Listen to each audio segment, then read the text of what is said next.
Hello fellow cinephiles, Film Guru here. So for those who are new to the channel, my name's Sean, also known as Film Guru, and I started this channel ultimately to have my say on particular movies, TV shows and a variety of other film content. So thanks for joining me. Today I'll be reviewing Gunpower Milkshake. This was directed by Nevo Papasciuto and stars Karen Gillan, Lena Headey, Chloe Coleman, Carla Gugino, Michelle Yeoh, Angela Bassett and Paul Giamatti. This film follows the story of Eva, played by Karen Gillan, a hit woman who has followed in the footsteps of her mother Scarlett, played by Lena Headey. After killing the wrong person, she is marked for death. Things get worse for her when she gets involved in saving a young girl, Emily, played by Chloe Coleman, and loses the money she was sent to retrieve. What follows is a fun and blood-soaked journey of one woman trying to right wrongs no matter the cost. And the most part I enjoyed this. I kind of found it a fun and entertaining movie. It wasn't perfect, but I did enjoy my experience with it. I really liked the world building. I thought that was really great. It felt like John Wick to begin with, but then it went into its own thing, which I liked. But I liked the world that we're introduced to, how things transpire, that there is this group known as the Firm that Eva works for, and how they control things, and there's a variety of places that we go throughout the film that are kind of interesting aspects to it. There's a diner that's kind of like the Continental in John Wick, where it's kind of neutral ground, where people go and they can have meetings and stuff like that, but they're not allowed to carry guns in there. I kind of like this. I like the idea of a neutral ground, a place where they go and it is a bit sort of safer and things don't unfold violently there because of the rules that have been set in place. There's a dentist office that ultimately is a guy who patches up people, and that's kind of interesting as well. The library in the film offers more than just books. It is watched over by 3 librarians, Madeline, Florence and Anna. And as Liam Neeson would say, they have a particular set of skills.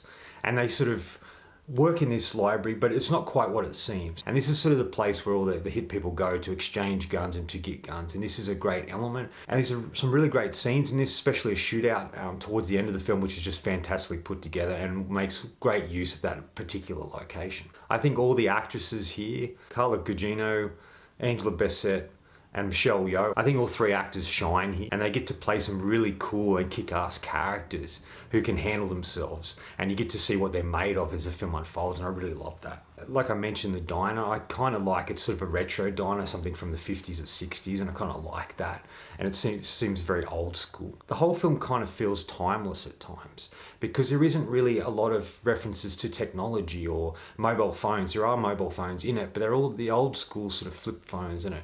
It just feels like in a different time and place, and if they didn't have the phones in it, it could have been its own unique world, and I kind of really like that. There's some great action and set pieces here, which I really thought were really well executed and put together. The fights that really stand out for me is the one that takes place in the doctor's office. I thought that was really original and unique, and something happens to her and she has to use her wits to overcome these guys that she has to come up against, and I like that a lot. There's a scene in a diner later in the film that's really well done, and there's a sequence in a car chase that takes place in a car park, and I really thought this was great. The Eva character's kind of impaired a little bit, and she has to use a little girl to help her, and it's really good because you get to see that this young girl, played by Chloe Coleman, is able to be more than just a damsel in distress or someone who needs rescuing. She's actually becomes part of the film and the story.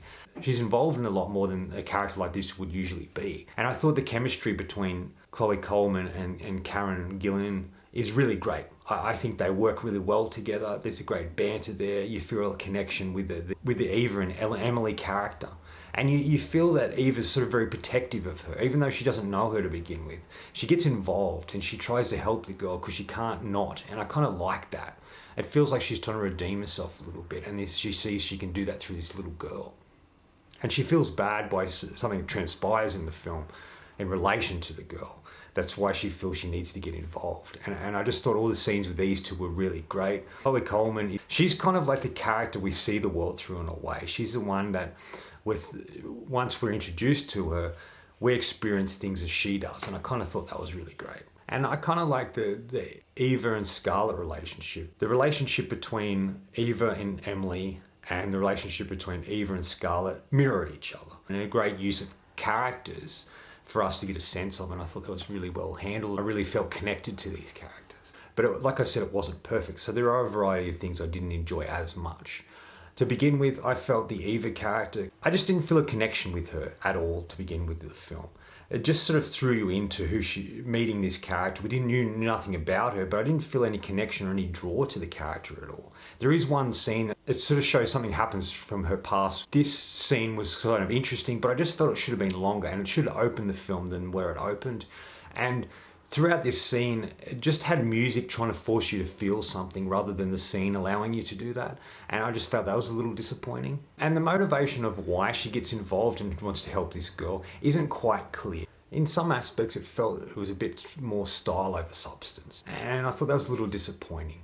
It felt like they were trying to go to be too cool or going through the cool elements and didn't really focus on the story enough. And I felt we could have had much more than we actually got. Final thoughts. In the end, it's really about relationships. It's about mothers and daughters and parent figures and people's lives that have effect on their children or the people in their world. Sometimes they make these decisions thinking that's going to help them, and it ends up ultimately having that particular person go down the same path as them and connecting once again with your family, the ones that you're born with and the ones that you create for yourself.